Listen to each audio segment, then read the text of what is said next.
Okay, welcome to the Wednesday Team Prosperity Weekly meeting. We're going to dive into some things today that will hopefully you can take from this meeting, implement into your business for some positive changes. We both, organize this meeting around the topics that have come up either within that week or some stuff that we kind of recognize as partners and agents are struggling with. So today, November the 3rd, we're getting into, if you count this week, 9 more weeks left in 2021. That includes Thanksgiving, Christmas. So there's a lot of things coming up that will be distractions. Understand, even in the off times, we talked about this a little bit last week. If you use that off time, yes, to be with your family and do the necessary things that you need to do on the holidays, but also surround yourself with some education, so that you can use that time wisely, because as other people aren't doing things, and as you are doing things, you can gain a competitive advantage. Speaking of competitive advantages, we're coming into, this is the last week of the 12-week year. So we're actually finishing it off, and we're combining the end, which is our WHAM group, with the beginning of a less formal, Saturday meeting where you guys can just check in, talk about things, get help, whatever it is that you need. Like I said, no preset agenda, just come and go, whatever it is that you guys need.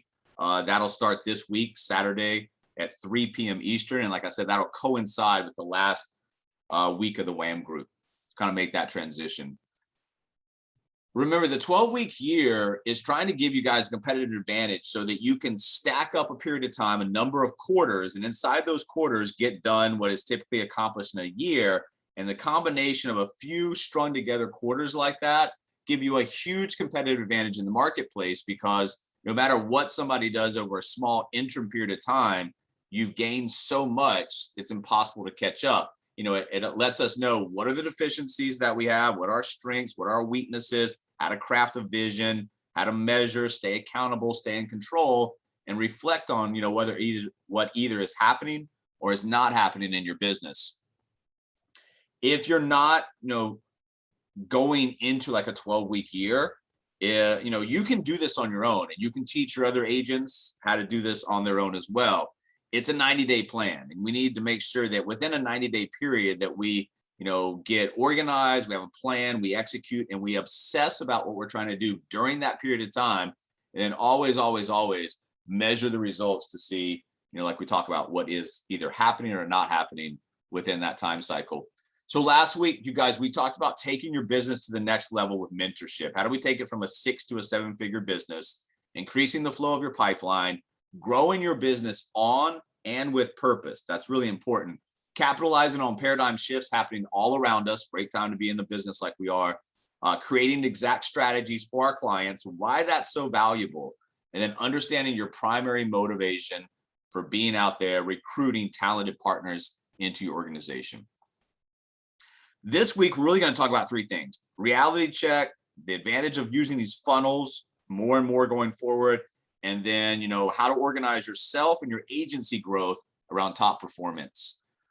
First of all, your business plan and your partner's business plan, if they're going to take it to the heights that we want to see their business grow to, the business model is not complete unless it includes LinkedIn. LinkedIn is a great place to do a lot of things, but especially to connect with professionals in certain industries and have professional conversations with those people.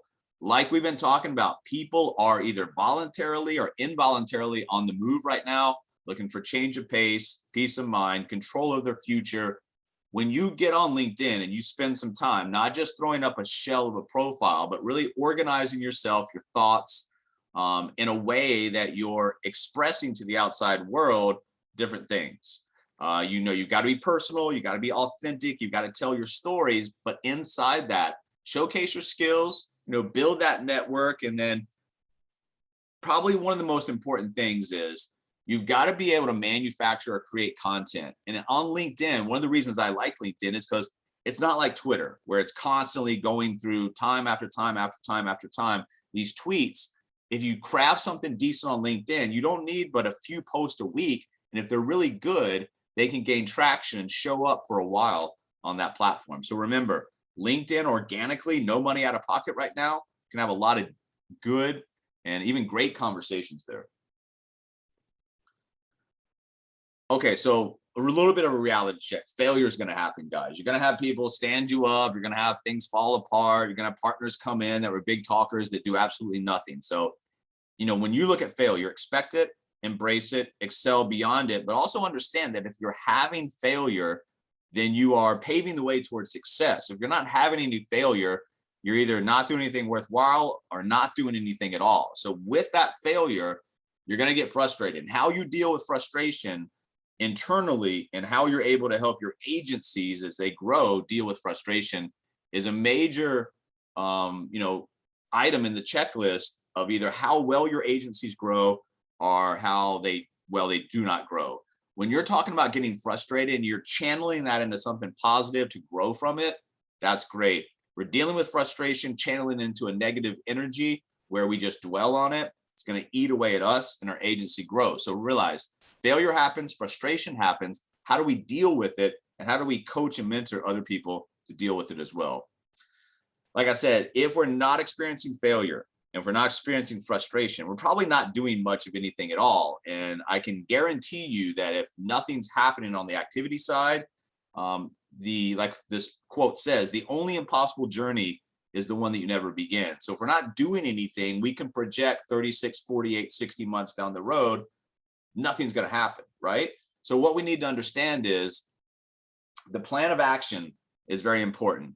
And that's backed by a vision that we can emotionally get behind, feel, want, that excites us. Without these things, we become the fat, the broke, the lazy, the stupid. So we need plan of action for ourselves.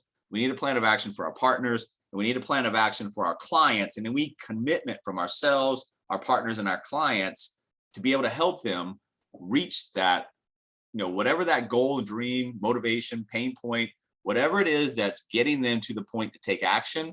We need to make sure that we A, understand that, and P, repeatedly go into that to help that person, take that next action step.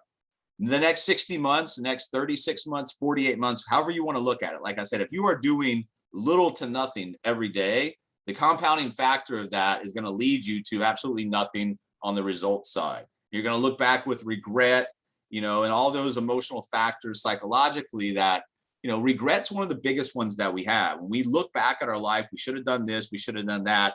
But instead of dwelling in the past, you need to look in the future. How do we put ourselves in a position where we have little to no regret? And that's going to come from taking massive action on an opportunity. And if we're not taking that massive action, or we're not in the position to really capitalize on this like we should, we need to make the transformation. We need to make the changes and the adjustments to make sure, because this is ready to go in a big way into a marketplace that's very huge. So when you understand that the opportunity is there, like I said, you got to take the massive action. Without massive action and without the things that we tell you guys that you need and your agencies need to grow, this is going to be a frustrating experience versus an exhilarating experience for massive exponential growth. So internally, if it's not working out for you, why is that? Internalize that, figure out what's going on, fix the issues. Once you fix yourself, it's a lot easier to go out there, coach, mentor, fix other people, share experiences. You've already trailblazed that path. You're allowing other people to follow you. So you've got some advice, like I said, coaching, mentorship, that's going to be valuable if you fix yourself up right in the right way. We need a lot of things in this business, but the most important thing that we need is to understand where we stand. So remember, a disruptor changes an environment or space. So that space is never the same again. Here, when you're talking about technology and you're talking about what we're doing, digital disruption, it leaves that traditional model and it flows over to digital. And like I said, it never retraces or goes back. So understand the point that we're at right now and going forward, what this means for you, your family, your partners, your clients. It's wealth creation on multiple sides. And then with the model that we approach the marketplace with, remember, you are, as a talent scout, one partner away from explosive growth. There's a lot of people out there, we talk about this, that are on the move, a lot of talented people. If you were doing this kind of business 4 or 5 years ago, everybody was set. Nobody was really moving around. It's a 180-degree opposite environment right now. So you need to go out in this environment and capitalize on the macro environment that's happening right around you to bring in the right people, understanding that if you do that, you get richly rewarded in a model like this. We just talked about this. The people is what you have to bring. That's the infrastructure that we have to provide, both on the partner side to be able to absorb the growth that we have going forward, and then on the client side, bringing in the right people through what we have to offer, which is smart technology, education, systems of cash flow management. On the partner side, 7 to 10. I think if you've got 7 active partners in an agency that are working daily, I think you're going to have some really great results out of that agency. And from that, you'll get some additional outside agency growth. How many people you've got to bring in to get to that 7? That's really up to you in terms of, how well you're disqualifying on the front side, how well you're attracting talent on the front side. There's different ways to approach the marketplace. You can bring in a lot of people and get nothing accomplished. You can bring in far fewer people and have a higher conversion factor in terms of taking those people from just a new recruit to an active producer inside an agency. So it's real important to understand this is not a big number here. You will be able to create multiple agencies with what we have to offer based on the fact that inside this industry alone, there's a lot of people struggling that will understand this model as a way to get them to where they want to go, their goals. And remember, our organizational goals, just a collection of individual goals. When you're out there, it's not about what somebody's done in the past. Yes, I want to know what somebody's done with their professional life up to this point, but really going forward, I need to know that somebody understands what we're doing and they're committed to winning in this model. So, you can bring in somebody that's all talk about what they've accomplished in the past. They do little to nothing in here. You can also talk about you can also bring somebody in that doesn't talk so much about what they've done in the past, but more about what they've done, want to do in the future, and what they're willing to do in the present going forward to make that happen. We've got to stop waiting. And that's for our clients and our partners. Just drifting into a future is an unknown outcome. We have to, take hold of the situation, understand what we're trying to accomplish, create a plan of action, and then execute towards that plan of action.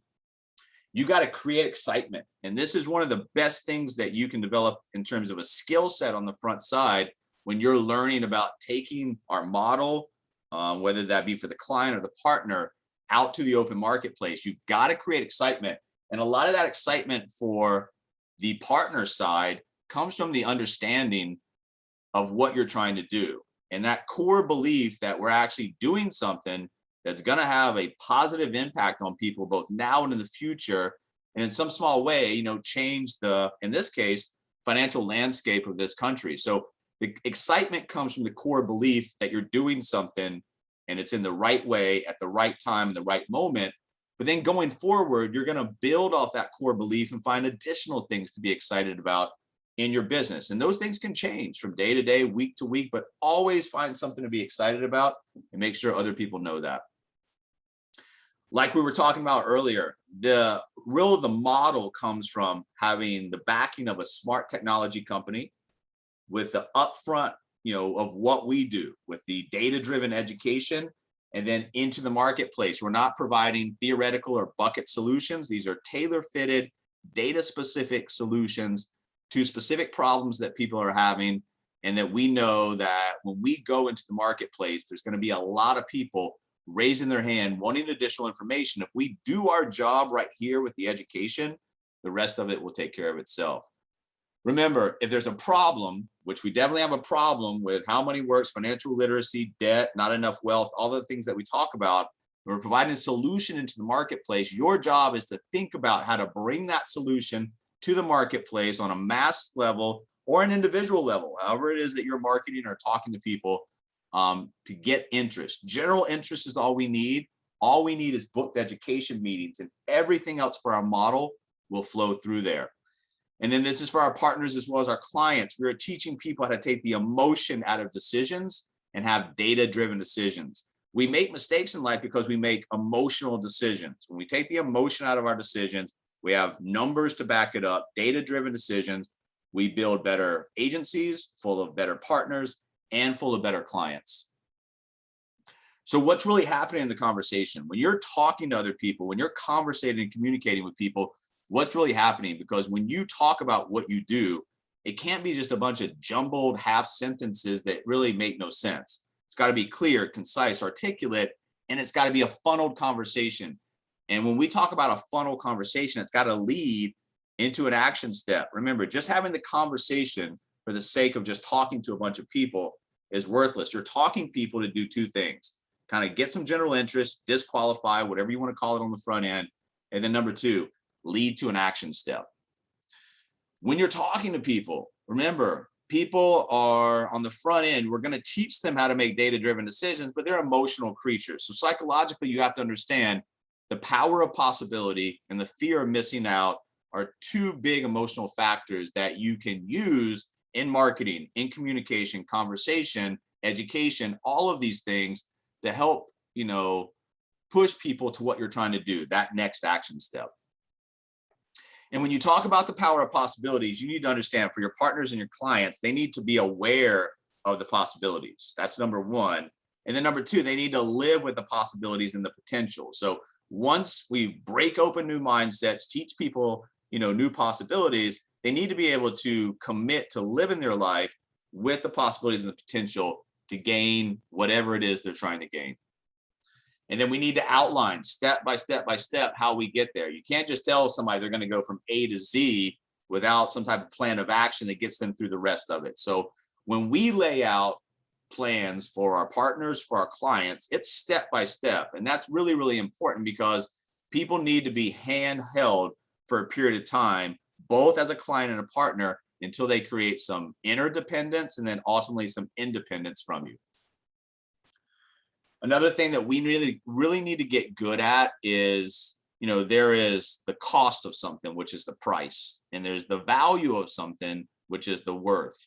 What's it worth? When you're talking to people, what's it worth to take them to that next stage financially? What's it worth to take in a partner perspective, take their business to a new level?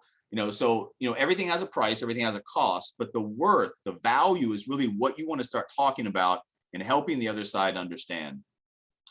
And you got to develop a communication plan. And that's an end-to-end plan for delivering your messages. And most people do not have a communication plan. Most people will open a conversation and then really do nothing after that. So what we've tried to develop over the last few years for you guys is answers for that. So if we have deficiencies in terms of organization and follow-up, how do we fix that for our agents so that we can create the agency growth that gets us to our goals? Well, first of all, landing pages are great. They can get contact information, get some information delivered, but the funnel system is really what we needed. And this is what's going to break your business wide open, because a straight line landing page, I land there, put my information in, gain access to whatever, that's fine. But then it's basically over.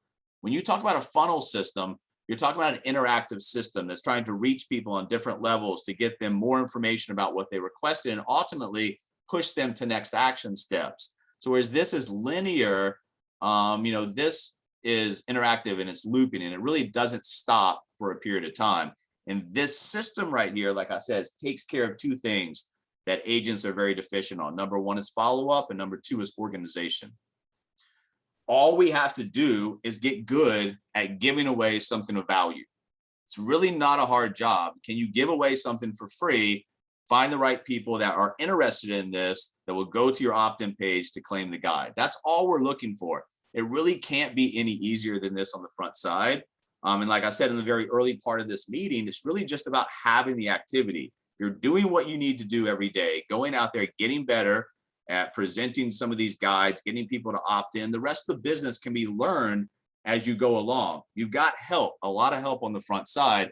Your lead magnets, if somebody is X, here's why. Somebody's a homeowner, here's a guide. Somebody's an agent, here's a guide. Somebody's a CPA, here's a guide. Whatever it might be, that's going to teach them how to do whatever it is they probably want to do. Pay off the mortgage, build their business, gain lead generation, sell more insurance, whatever it might be. So this is what you have to become great at and teach other people to do, is go out there and market value. Remember, Gary Vee says, whoever in the conversation gives value first has a power position. So when you're out there giving away value, you're creating lead generation for yourself. And then you have some stuff on the back end. So whether that's email, social media, blog, business card, flyers, I don't care if it's old school, new school marketing, you're driving traffic to a specific page.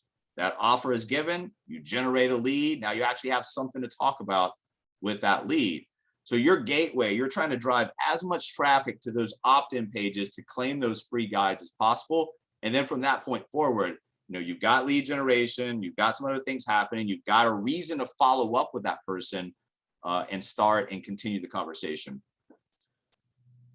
It's very important that you understand what you're giving away, because let's say somebody comes, let's say you're offering a guide and somebody says, well, what's in it?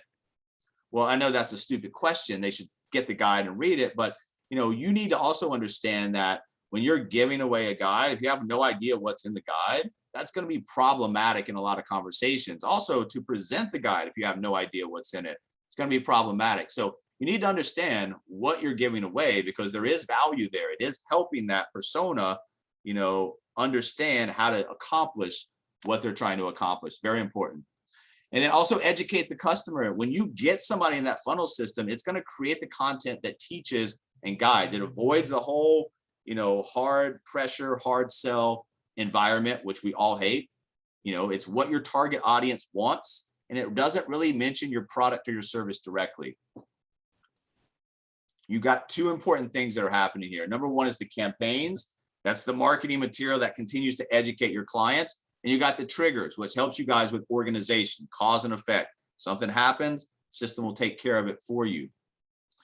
Campaigns are automated series. And like I said, from a follow-up perspective, you're staying in front of these prospects to get them hopefully to opt in to education meetings or opt out if they don't want any more information. It's multiple attempts through multiple channels. And like I said, we're a team that's designed around driving calendar appointments. We know that if we drive calendar appointments and we have enough book meetings per week, everything will flow off the back end. Partner, client growth, revenue, income growth, everything that we're looking for. So once we get good at the front side of the marketing, we have to understand if we're doing the education, if we're doing the presenting, we're going to get better at that. And the way that we get better at it is by having numerous ones to do every single week. You don't get good at something by having one or two a week spread out over 6 months. That's why you want to cram as many meetings in the very beginning as you can. If somebody else is helping you, great. But when you start to take over those, realize that the first ones aren't going to be that great. You're going to learn from both your failures as well as your successes. And you're going to get to the point where your presentation is refined, it's good, and it's converting. And that's really the last piece of the puzzle. Inside those meetings, you're going to get a lot of stuff from the client. We're going to be able to give them a lot of stuff on the back end as far as information, clarity, possibilities. And out of those meetings, we get sometimes clients, we get sometimes partners, sometimes we get nothing. But the repeated process of giving away guides, creating educational meetings, educating the client, giving them reports, all of these things is leading to outcomes. And we do this in the correct way and we get better at each part, then our conversion factor goes up, which is an exponential increase in our income and our growth. This is what you're looking for on the backside. If we do the marketing well, we do the education well, we're going to see revenue growth, we're going to see income growth, we're going to see agency growth. But like I said, that all comes back to our ability to break out of our shell, start opening conversations and talking to people with excitement about what you do. The last thing I want to leave you guys with today before we close out the meeting is just a reminder that when you are building agencies, this is the typical kind of bell curve. You have low performers, you have high performers, and you have average performers. I think going forward, you want to squeeze the middle. Naturally, through that process, you're going to get more low performers, but you're also going to get more high performers. Which are we? Which do we want to be? Obviously, high performance is where we want to be. So this is a quick checklist just to make sure that we understand this is what the top performers have as a checklist. First of all, lead generation. They know where their leads come from. They know what to expect in terms of numbers. They know what they have to do on the front side to manufacture those numbers. This does not mean you have to have paid marketing. This just means whatever you're doing to generate your leads, you're doing enough of it, and you've given yourself at least 90 days to review the data to understand that if you do this, you expect this on the backside. Once again, this leads us to data-driven decisions. Also, you need to teach your top performers that they've got to execute every day. It's not just about when we feel good. If we have, have things to do, if it's a business day, we need to go in there. We need to shake off whatever's bothering us, and we need to execute on a daily basis, because it's important for us on a business production side. But when you're building agencies and people are looking at you, you're going to follow your lead or your lack of lead. You got to lead every day with execution. You've also got to make sure that you understand that you need to be the person that helps your clients and partners make money. And friendship can come as a byproduct of that. You're not trying to create friends on the front side. Very, very important. Top performers are there to make themselves money, clients, partners money, not there to make friends. Also, this kind of piggybacks off that, but you need to be able to establish authority. So what does that mean? Well, top performers understand that, and they can articulately converse to the other side why they are the right person to talk to about solving that individual problem that the potential client has. Also, top performers know how to balance or walk that line between being assertive and being aggressive. Aggressive is not going to come off in a way that gets you the results you're looking for. Assertive will. There's a fine line you have to walk. You have to be assertive, and that goes back to what we just talked about. If you're able to frame the conversation, establish authority on the front end in terms of understanding from their other side why you're the person they should be talking to fix their problem, you can start to assert yourself. Also, you need to disqualify versus try to, don't try to put everybody in a bucket. Try to only put a select few in a bucket. So disqualification on the front side allows you to have more important and meaningful meetings, which means on your conversion factor, if you're meeting with the right people, conversions should be higher versus having just a ton of meetings and having a lower conversion rate. Remember, you can make a lot of money working smart versus working hard. And then be obsessed with the next step. We talk about this all the time, no matter if it's a text, a social media message, a first education meeting, a phone conversation. You've got to be obsessed with the next step and not leave it over to the other side. You're direct and funneling people to the next steps, whatever that might be. That is the goal or the objective is the next step. And remember, it's a game. Top performers understand. This goes back to the very top. There's going to be failure. There's going to be frustration. This is a game. And if we start making data-driven decisions and understand what to expect, those little near-term misses or whatever happens, not a big deal. And then enjoy the process. Remember, top performers know, what they're doing. They understand it. They enjoy it. And like I said, if you start to get this checklist of things and you start to organize your day around it, your agency growth and your distribution around this checklist, people will fall in line or not. And then the people that fall in line, the top performers, if you can get more of those in your agency growth, well, that's an exponential growth factor for you. And the last thing is, top performers are not, working 7 days a week, but the days that they are working, they're dialed in. The hours that they are working, they're dialed in. They're not there to just be there. They're there to dominate. They're not there to compete. They're there to take over. So get that frame of mind. When you're working, you're there to dominate. So that's all we've got for you guys this week. We'll see you guys next week. Once again, if you're working, we're actively working to help you grow.